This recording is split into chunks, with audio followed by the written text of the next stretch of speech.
Nilai merupakan suatu pandangan seseorang tentang suatu hal yang baik ataupun hal yang buruk. Sementara norma merupakan aturan-aturan yang berlaku dalam masyarakat itu sendiri. Bedanya dengan nilai, norma ini bersifat nyata, tegas, dan jelas. Jika kalian melanggar norma, maka akan diberi hukuman atau sanksi tertentu nih. Norma yang ada di masyarakat merupakan suatu penerapan dari nilai-nilai yang dianut oleh masyarakat tersebut. Contohnya, terdapat suatu kasus di mana kalian menemukan seseorang yang membuang sampah sembarangan. Kira-kira apa yang akan kalian lakukan? Kalian akan menegurnya atau hanya berdiam diri saja? Tentunya hal yang tepat yang harus kamu lakukan adalah menegurnya dengan cara yang sopan dan juga baik ya. Karena dalam berperilaku di masyarakat, kita harus mengedepankan yang namanya nilai dan norma sosial. Nilai dan norma ini bertujuan untuk menciptakan hubungan yang harmonis dalam suatu anggota masyarakat. Norma ini dibuat oleh masyarakat yang peduli terhadap nilai keindahan dan kebersihan. Masyarakat yang menginginkan lingkungan yang bersih, indah, dan sehat, kemudian nantinya membuat aturan untuk menjaga lingkungan. Oleh karena itu, jika ada orang yang buang sampah sembarangan, akan menerima sanksi berupa teguran. Dari contoh tersebut, maka dapat disimpulkan bahwa nilai merupakan dasar atau terbentuknya norma. Kita lanjut ke dalam klasifikasi nilai sosial. Dalam nilai sosial, terdapat beberapa macam klasifikasi, dimulai dari nilai sosial berdasarkan sifatnya. Di mana berdasarkan sifatnya itu, nilai sosial terbagi menjadi dua, yaitu nilai mendarah daging dan nilai dominan. Kita bahas satu persatu dimulai dari nilai mendarah daging. Nilai mendarah daging atau disebut juga dengan internalized value merupakan suatu nilai yang telah menjadi kepribadian atau kebiasaan seseorang. Karena sudah terbiasa, maka seseorang akan menjalankan nilai tersebut secara tidak sadar ataupun tanpa melalui proses berpikir. Nilai yang telah mendarah daging ini biasanya telah tersosialisasi dan terbentuk sejak kalian kecil, sehingga menjadi suatu kepribadian bagi kalian. Karena sudah menjadi suatu kebiasaan, maka ketika nilai ini tidak dijalankan, justru akan memunculkan rasa malu atau bersalah. Contohnya adalah seorang siswa yang sudah terbiasa rajin dan disiplin dalam belajar, maka ketika ia tidak mengerjakan PR atau datang terlambat, ia pun akan merasa malu. Nah, sebaliknya, jika ada seorang siswa yang sering terlambat datang ke sekolah, ia tidak merasa malu karena sudah melakukannya berkali-kali dan sudah menjadi suatu kebiasaan baginya.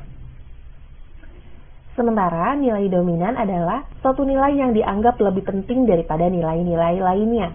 Tentu saja, nilai dominan ini berbeda antar masyarakat satu dan yang lainnya karena setiap orang mempunyai pertimbangan-pertimbangan tertentu. Contoh dari nilai dominan adalah ketika kalian dihadapkan oleh dua hal antara belajar dan bermain. Kalian ternyata lebih memilih belajar dibandingkan bermain. Artinya, belajar ini merupakan nilai dominan untuk kalian karena kalian lebih menganggap belajar itu penting dibandingkan bermain.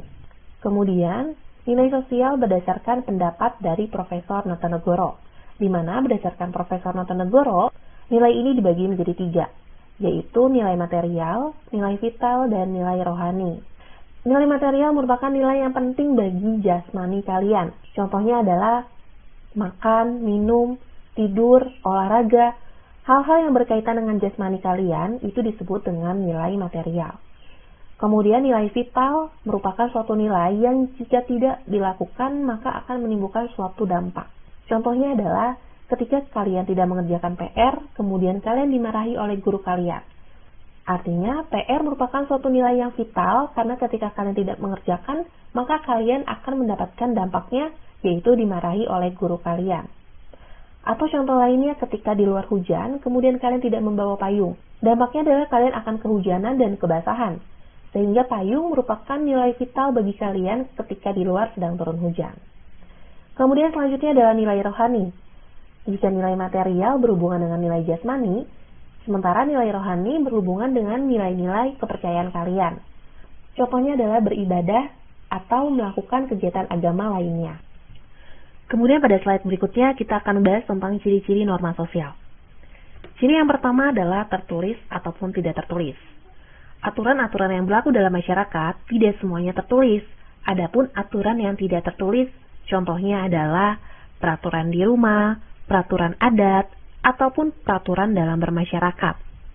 Sementara contoh dari aturan yang tertulis adalah aturan-aturan formal yang terdapat dalam suatu lembaga.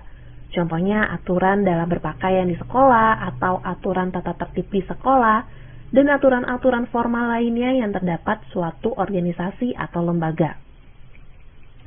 Kemudian yang kedua adalah merupakan hasil kesepakatan. Tentu saja norma yang terdapat dalam masyarakat ini merupakan hasil kesepakatan dari masyarakat itu sendiri. Kemudian yang ketiga adalah ditaati bersama. Ketika ada suatu aturan atau norma yang berlaku dalam masyarakat, maka aturan tersebut harus ditaati secara bersama-sama. Kemudian terdapat sanksi, di mana ketika kita melanggar norma yang berlaku dalam masyarakat, maka kita akan mendapatkan sanksi-sanksi tertentu. Contohnya ketika kalian tidak menggunakan helm ketika mengendarai motor, maka akan terdapat sanksi dapat berupa teguran ataupun denda dan hukuman yang lain. Yang terakhir adalah bisa berubah. Ya, norma sosial bersifat fleksibel, artinya menyesuaikan dengan keadaan zaman. Contohnya adalah norma baru yang saat ini berlaku, yaitu adanya anjuran kita untuk menggunakan masker ketika berpergian keluar rumah. Ketika dulu, tidak ada norma yang mengatur kita untuk berpergian menggunakan masker. Hal ini terjadi karena adanya suatu situasi pandemi, yaitu COVID-19 yang saat ini sedang terjadi. Kemudian, norma sosial juga terdapat klasifikasinya. Berdasarkan sifatnya, norma sosial ini terbagi menjadi dua, yaitu formal dan non-formal. Norma sosial yang bersifat formal artinya adalah norma tersebut berasal dari lembaga-lembaga atau organisasi-organisasi tertentu. Sementara yang non-formal, biasanya norma-norma ini berbentuk sebagai norma yang tidak tertulis, artinya timbul dari suatu kebiasaan yang terjadi dalam suatu masyarakat. Contohnya adalah aturan yang terdapat dalam rumah kalian atau dalam keluarga kalian. Kemudian, klasifikasi norma sosial berikutnya berdasarkan sumbernya. Berdasarkan sumbernya, norma sosial dibagi menjadi 4, yaitu norma agama, norma kesusilaan, norma kesopanan, dan norma hukum. Norma agama merupakan norma yang berasal dari Tuhan, sehingga tidak ada yang bisa mengubah dan memanipulasi isinya yang bersifat mutlak. Kemudian yang kedua adalah norma kesusilaan. Norma kesusilaan merupakan suatu peraturan yang berasal dari hati nurani yang menghasilkan akhlak. Contohnya adalah kita tidak boleh melakukan tindakan yang tak senonoh selain dengan pasangan yang sah. Yang ketiga adalah norma kesopanan, di mana norma kesopanan ini merupakan suatu peraturan sosial yang mengarahkan untuk berperilaku wajar dan baik dalam masyarakat. Contohnya adalah kita tidak boleh meludah sembarangan atau berkata kasar kepada orang yang lebih tua. Norma hukum adalah suatu peraturan yang dibuat oleh lembaga-lembaga tertentu. Jika kalian melanggarnya, maka kalian akan mendapatkan sanksi yang cukup berat sesuai dengan kategori pelanggaran kalian. Sehingga dapat dikatakan bahwa norma sosial ini memiliki fungsi yaitu sebagai alat pengatur kalian agar tetap berperilaku baik. Jadi, kesimpulannya adalah nilai merupakan suatu yang dianggap baik atau buruk di masyarakat, sedangkan norma merupakan aturan yang berlaku di masyarakat. Norma dibentuk berdasarkan nilai-nilai yang berlaku di masyarakat dan bertujuan untuk mewujudkan nilai-nilai tersebut. Nilai dan norma inilah yang nantinya akan menjadi dasar terbentuknya lembaga sosial di masyarakat.